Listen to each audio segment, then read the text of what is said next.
Hi everyone, and welcome to another segment of AstrologyAnswers.com's weekly forecast. My name is Terence Scardino.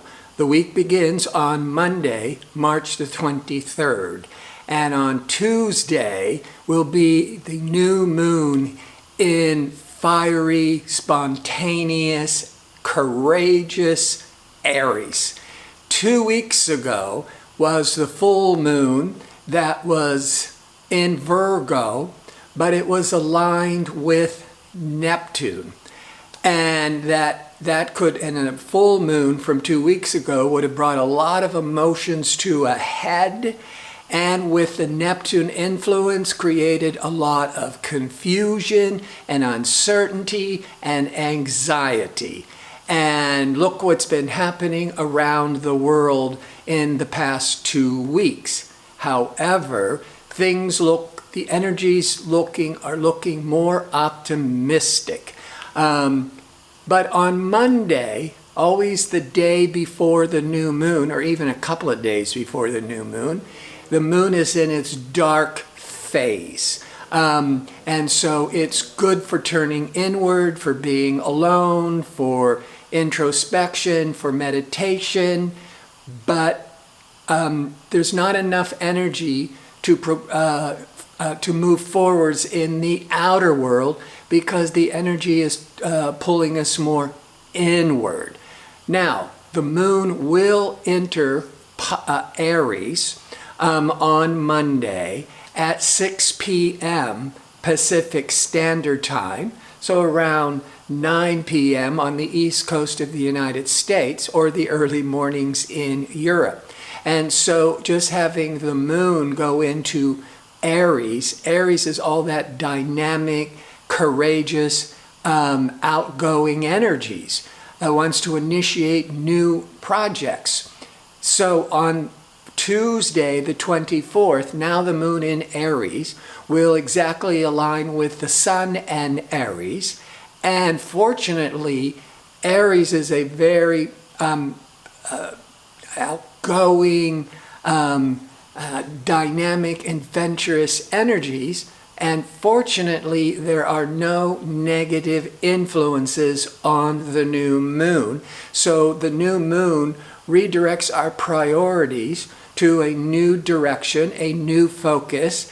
But if you're in the northern latitudes, this is the springtime, and we're and spring fever, and wanting to get out there and really enjoy life after a long, dark winter.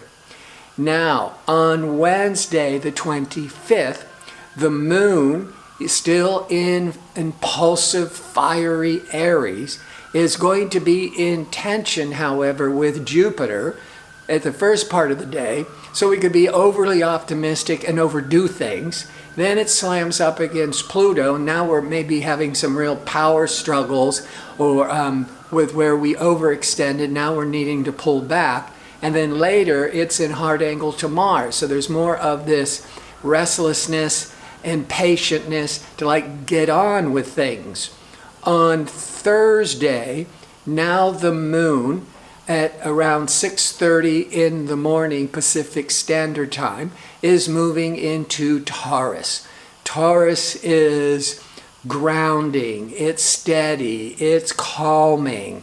After all that the fire of Aries that was starting to really motivate us to take action, but sometimes the energy can be too restless.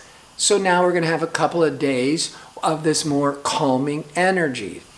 But when right after the moon goes into Taurus at around 6:30 in the morning Pacific time, within a couple of hours, it's going to be in a hard angle, a square angle to Saturn. So this might be what's slowing us down, is we're now this cautiousness, we might be hitting a wall, there might be some worries.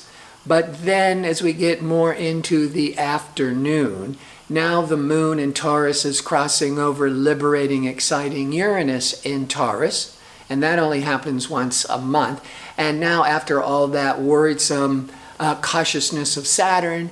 Now the Uranus of all this excitement, get out of old stuck routines, reinvent ourselves.